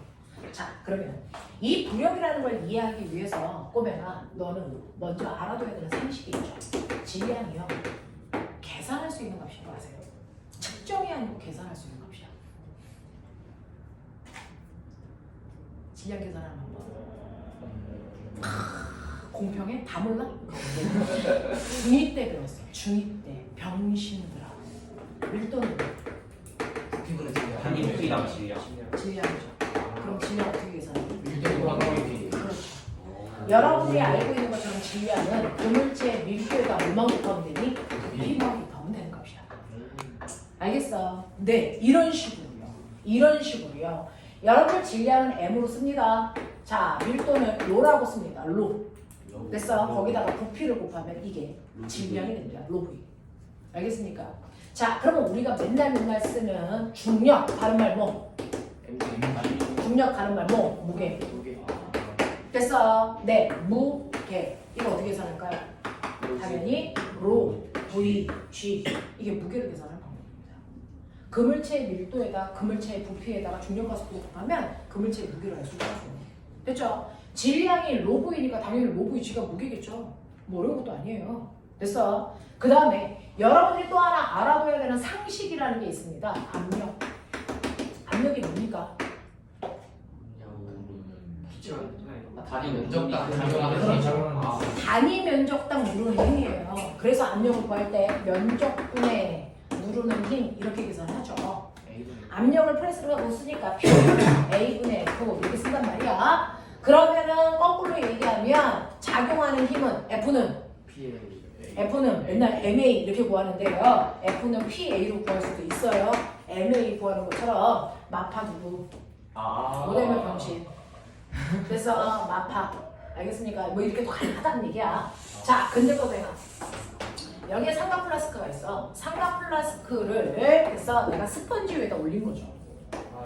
자, 스펀지는 압력 받는 만큼 눌려요. 그래서 눌리는 정도로 압력의 크기를 비교하겠다는 중학교 2학년 교과서에 있는 그림이겠죠. 되겠어? 자, 여기에 여러분 물을 반만 넣습니다. 물 꽉 채웁니다. 물 꽉 채워서 뒤집습니다. 맞아? 이 상황이에요. APC에서 스펀지가 가장 많이 눌린 아이가 압력을 크게 받고 있다는 얘기겠죠. 누굴까요? C입니다. 그 다음 D, 그 다음 A입니다. 됐어? 물 반만 채워서 50N, 다 채워서 100N이라고 칠게요. 그러면 이 둘을 비교했을 때 얘 압력이 훨씬 크다는 얘기죠. 도대체 이유가 뭘까요? 그 압력이면 누르는 힘에 의해서 결정되기 때문이죠. 누르는 힘이 클수록 압력이 뭐하다? 크다. 그래서 얘는 누르는 힘하고 압력 사이의 관계를 비교할 수 있는 장치야. 맞지? 네. 자, 이 둘의 그래서 압력의 크기 중에 얘가 훨씬 더 크다는 얘기예요. 그러면 얘는 뭘 비교할 수 있는 식입니까? 면적. 그렇죠. 면적과 압력 사이의 관계를 반비례한다는 걸 설명하는 겁니다. 됐죠? 예를 들어 얘가 바닥과 닿는 면적의 크기가 10제곱미터라고 칠게요. 됐어? 얘는 1제곱미터라고 칠게요. 그렇다면 A라는 아이는 10제곱미터에 50N의 힘으로 누르고 있습니다. 됐어? 그러면 얘 압력은 얼마입니까? 5N/제곱미터입니다. 이렇게 가는 거야. 알겠어? 근데 이 압력이라고 하는 것을 나타내는 단위가 N/제곱미터. 단위 두 개 중복해서 쓰는 거 싫어. 과학자 이름으로 치환할 수 있어요. 그거를 우리는 뭡니까? 파스칼이라고 쓰는 거죠. 이게 압력 단위야. 그러니까 파스칼은 N/제곱미터를 얘기하는 거야. 알겠어? 네, 이렇게 쓴단 말이죠. 그래서 A가 받는 압력이 5라면 B가 받는 압력은요 10제곱미터에 됐어 100N의 힘이 작용하니까 얼마겠습니까? 10파스칼이에요. 얘는 5파스칼. 됐어? 얘는 얼마인 줄 아세요? 얘는 1제곱미터 안에 100N의 힘이 작용하는 거잖아요. 그러니까 뭡니까? 이렇게 해야 돼. 알겠습니까? 이런 식으로요. 그래서 압력은 얼마나 세게 누르느냐가 아니고 단위 면적당 얼마나 세게 누르느냐 사실은 압력도 힘입니다. 1제곱미터당 누르는 힘. 알겠습니까? 네. 그러니 이 압력이라고 하는 거 안에 그 압력이 작용하는 면적만 곱하면 실제 힘이 나와요. 그 압력도 힘이라고요. 됐어? 네. 이렇게 생각하시면 되겠죠. 자, 그러면 이런 식으로 여러분들이 기본적인 걸 기억하는데 일반적으로 압력은 물체의 무게만큼 누릅니다. 그죠? 맞나? 네. 그거를 면적으로 나누시면 되겠죠? 맞니? 근데 내가 무게를 뭐라 그러죠?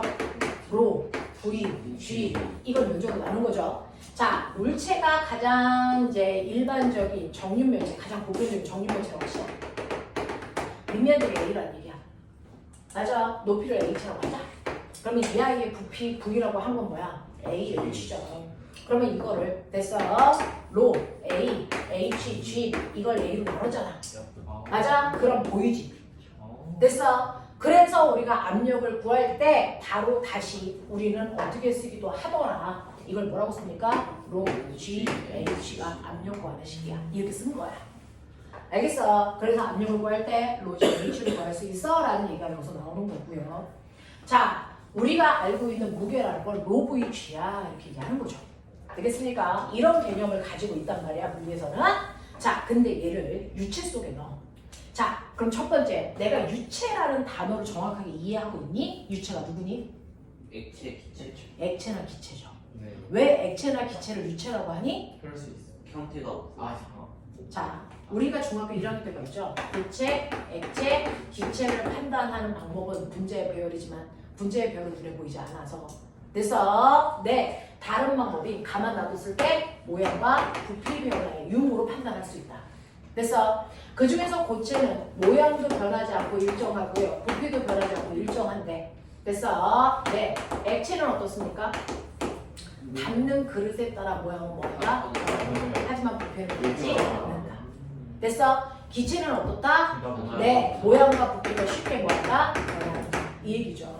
그 중에서 이렇게 모양이 변하는 성질을 과학에서는 흐르는 성질이 있다고 표현합니다. 그래서 물도 흐르고 공기도 흘러 바람이 생기는 거죠.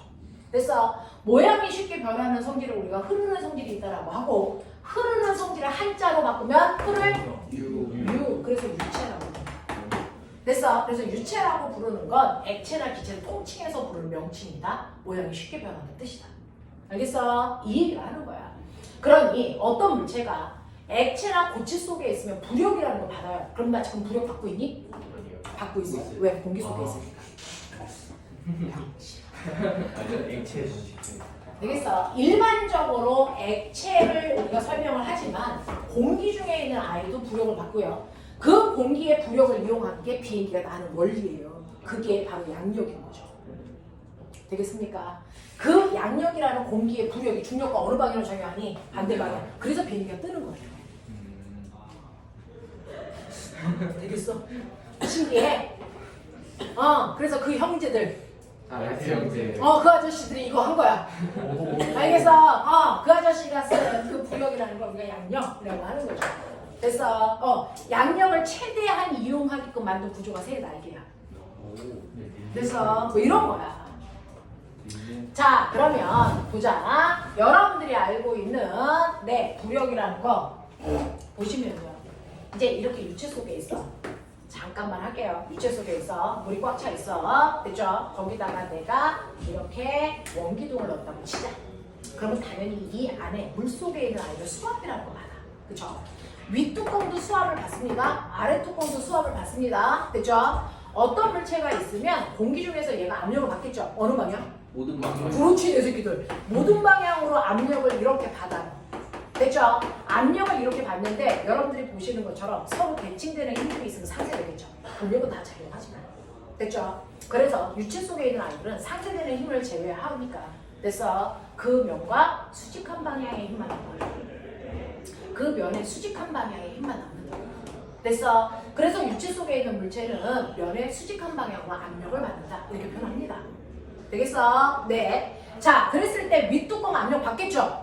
이 압력이 만들어진 정체는 뭐냐면 그 윗뚜껑보다 위에 있는 물체의 무게만큼 무게를 받는 거야. 그러면 아래뚜껑이 받는 압력은 이쪽 방향이죠. 면의 수직한 방향이니까. 아래뚜껑도 이렇게 불러요? 병신이라고 불러요. 그래서 그 면을 수직한 방향으로 봤습니다. 됐죠? 자, 그랬을 때 보면은 이 아래 뚜껑을 누르는 압력은 누가 만들어? 아래 뚜껑보다 위에 있는 물체들이 누르는 힘이야. 맞냐? 그러면 누구의 압력이 더 클까? 윗뚜껑이 아래 뚜껑이? 아래 뚜껑이죠. 됐어? 윗뚜껑의 압력은 P1 요만큼이라면 윗뚜껑의 아래 뚜껑의 압력은 P2 이만큼의 압력을 받는 거야.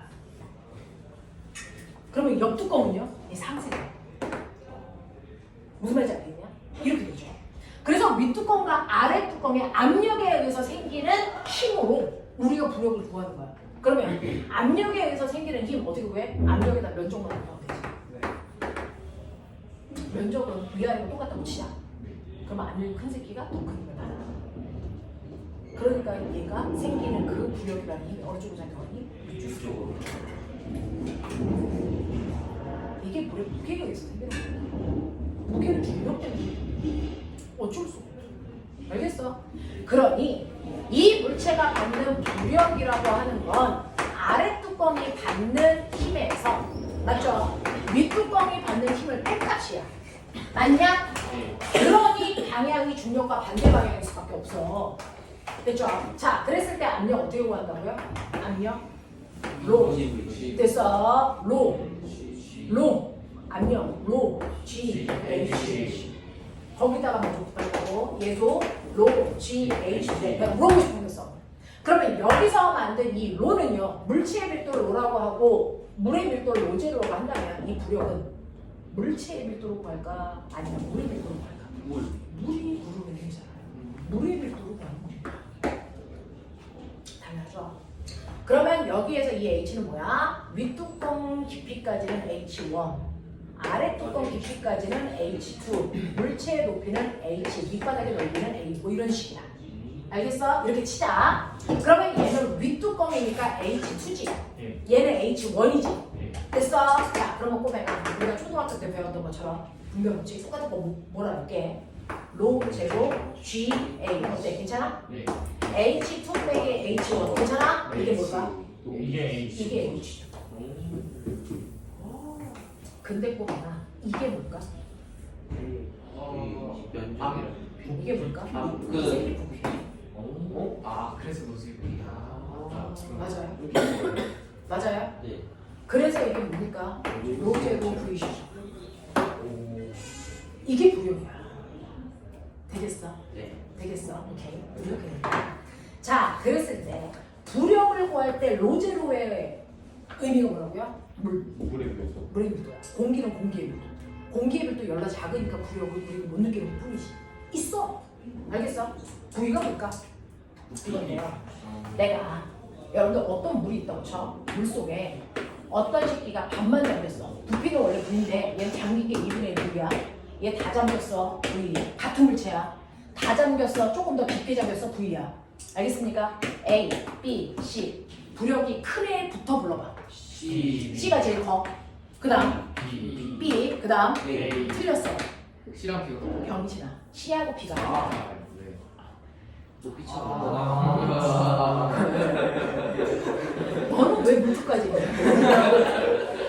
이거 아니죠? 부력에서의 부피는요, 뭘 얘기하는 거냐면 잠긴 수심하고 상관이 없어요. 물체가 물속에 잠긴 부피. 됐어. 얘는 물체의 잠긴 부피가 2분의 1 V밖에 안 되기 때문에 얘가 받는 부력은 2분의 1 V를 받아야 돼. 근데 얘네들은 다 잠겼으니까 V력에서 아직 수심을 넣는 곳이 없단 말이야. 수심 상관이 없어. 됐어. G는 중력 가속도야. 알겠어? 우리가 더 황당하고 얘기한 게 아르키메데스.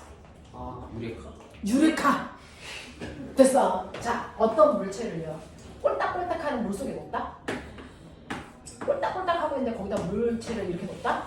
그럼 원래는 물이 꽉 차 있었는데 물체가 들어가는 만큼 어떤 일이 발생할까? 됐어. 그러면 물이 넘쳤으니까 물의 밀도로 제로야? 넘친 부피가 얼마냐? 그 들어가는 정확하게 이 물체의 부피만큼 넘쳤겠지? 그럼 여기다 중력가속도를 구하면 요게 바로니까?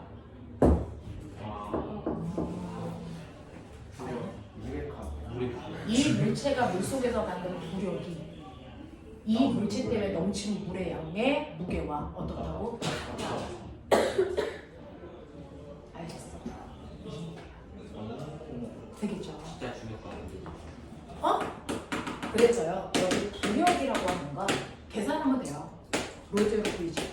알겠어? 근데 그게 바로 넘친 물의 무게와 정확하게 뭐하다고요? 일치합니다. 그러니까 넘친 물의 무게를 재셔도 돼요. 이게 무력입니다. 알겠습니까? 네. 자, 네.